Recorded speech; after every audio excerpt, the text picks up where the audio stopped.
हम कर रहे थे computation of capital gain in special cases का second point, transfer by way of conversion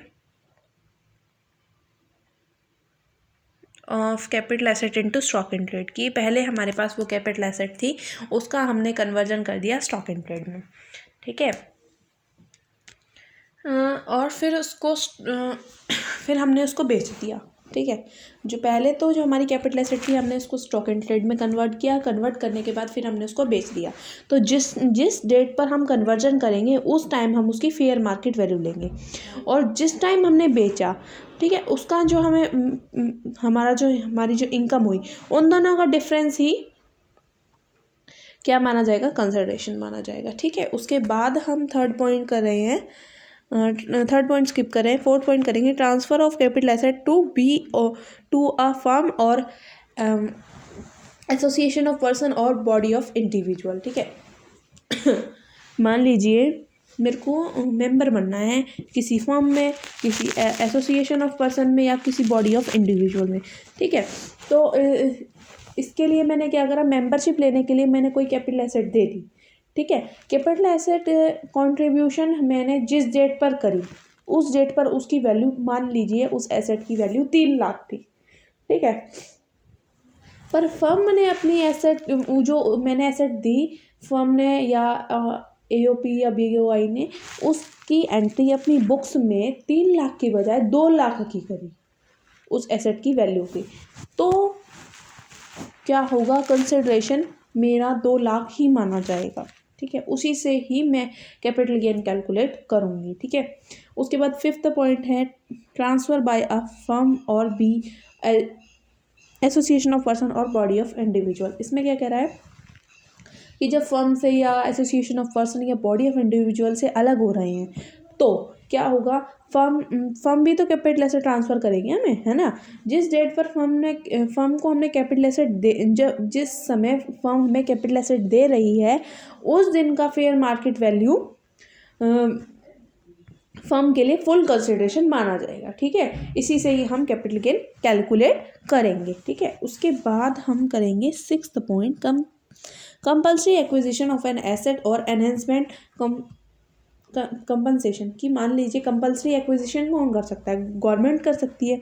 government हमारी एसेट्स को टेक ओवर कर सकती है, तो उसके बदले में जो हमें देती है वही क्या माना जाता है, कंपनसेशन माना जाता है। उसमें से ही हम अपनी कॉस्ट को या कॉस्ट ऑफ एक्विजिशन और इम्प्रूवमेंट को माइनस करके हम क्या निकालते हैं, कैपिटल गेन निकालते हैं, ठीक है। कई बार तो ऐसा हो जाता है कि एसेट की एनहेंसमेंट की जाती है, यानी कि जितनी उसकी वैल्यू थी उससे ज़्यादा हमें पैसा मिल जाता है, लेकिन उस साल नहीं मिलता, उसके 2-3 साल बाद मिलता है।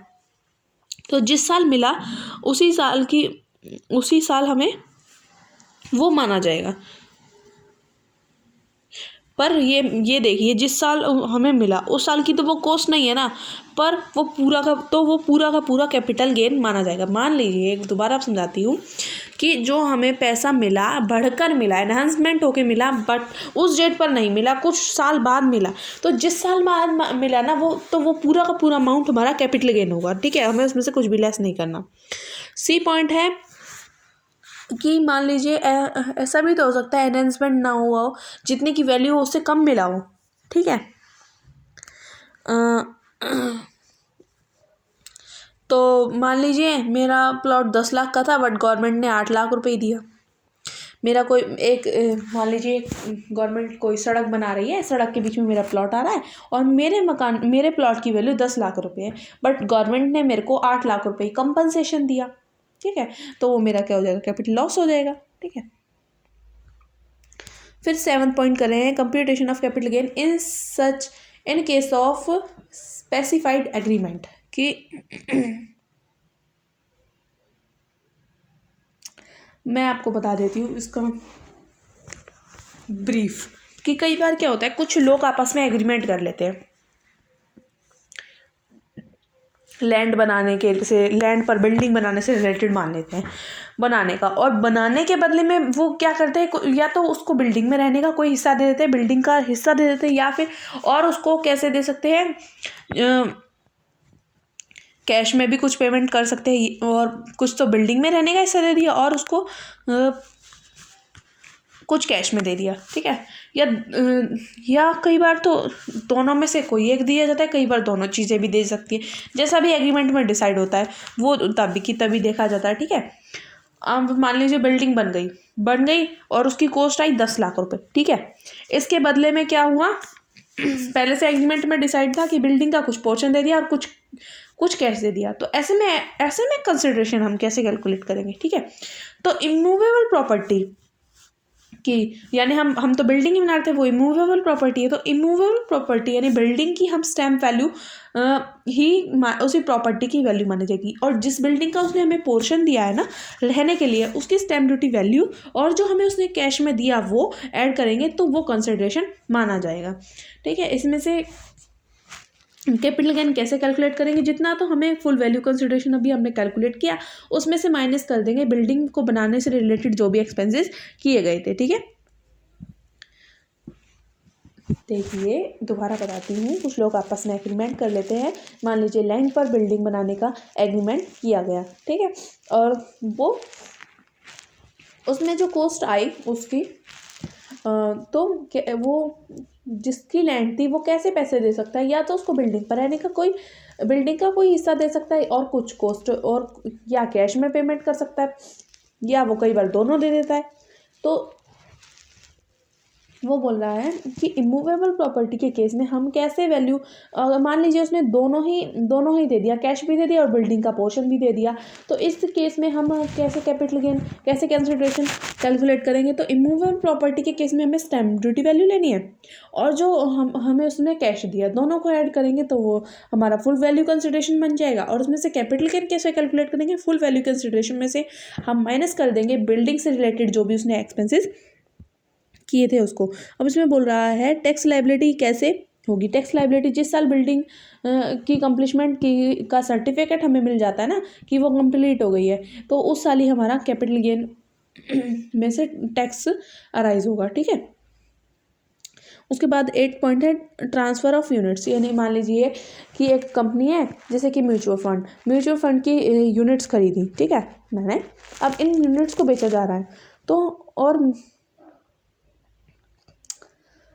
मैंने पहले किसी कंपनी की म्यूचुअल फंड की यूनिट्स खरीद ली, अब मैं इनको दोबारा बेच रही हूँ। और अगर म्यूचुअल फंड की कंपनी दोबारा इन यूनिट्स को रीपरचेज कर रही है, तो जब उसने इन यूनिट्स की वैल्यू कैसे हम कैपिटल गेन कैलकुलेट करेंगे। तो जितने में ख़रीदा था और जितने में बेचा, मतलब कि मान लीजिए मैंने अभी तो 10 रुपये का ख़रीदा, पहले मैंने 20 का बेचा था, तो इन दोनों में जो भी डिफरेंस होगा वो कैपिटल गेन होगा। 9th पॉइंट है हमारा computation of capital gain on purchase by company its own share. ऊपर वाले में यूनिट्स था, इस वाले में शेयर है, यहाँ पे कंपनी अपने शेयर रीपरचेज कर रही है, तो उस टाइम पर कंपनी बायबैक कर रही है, तो उस टाइम पर इनकम या लॉस का कैसे करेंगे, उनका डिफरेंस ही क्या होगा, कैपिटल गेन होगा। जैसे कि पहले जितने का बेचा था और जितने का खरीदा था, डिफरेंस कैपिटल गेन होगा। 10th पॉइंट है computation of capital gain in case of slump sale माने कि पूरा का पूरा बिजनेस बेच दिया, तो वही हमारा स्लम सेल होता है। अब बिजनेस में मान लीजिए कई एसेट पुरानी भी होती है, कई लेटेस्ट भी होती है, 3 साल मतलब कोई लॉन्ग टर्म प्रॉपर्टी होती है, कोई शॉर्ट टर्म होती है, तो नेट वर्थ को कंसिडर किया जाता है इसमें। किसी भी कंपनी की नेट वर्थ का मतलब होता है स्लम सेल के, और स्लम सेल के केस में हम क्या लेते हैं, कॉस्ट ऑफ एक्विजिशन को ही स्लम सेल माना जाता है। देखिए नेट वर्थ का मतलब है एग्रीगेट वैल्यू कि कितनी एक सारी एसेट की वैल्यू थी, उसमें से जितनी भी एसेट थी एक अंडरटेकिंग के पास, उनमें से माइनस कर देंगे लायबिलिटीज़, ठीक है। एक फर्म की जितनी भी उसके पास जितनी भी एसेट थी उसमें से लायबिलिटीज़ को माइनस कर देंगे ना, फर्म की जितनी भी लायबिलिटीज़ थी, तो वो क्या हो जाती है, नेट वर्थ बन जाती है, ठीक है।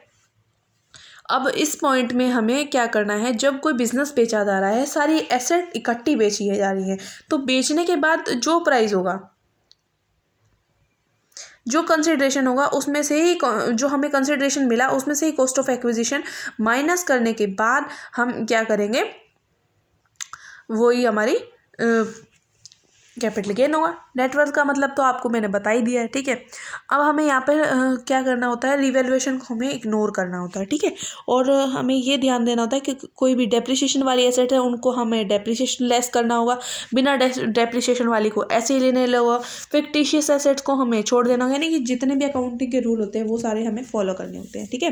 कैपिटल गेन कैसे कैलकुलेट होगा, यहाँ पर कैंसिल जो हमें कंसिडरेशन मिला उसमें से नेटवर्थ माइनस कर देंगे। नेटवर्थ का मतलब मैंने आपको बता दिया था, जितनी भी एक अंडरटेकिंग के पास एसेट्स है उसमें से हम सारी लाइबिलिटीज़ को माइनस कर देते हैं जितनी भी एक फर्म की है, तो वो नेटवर्थ बन जाता है। और कंसिडरेशन में से अगर नेटवर्थ हम माइनस कर देते हैं तो वो कैपिटल गेन बन जाता है, ठीक है।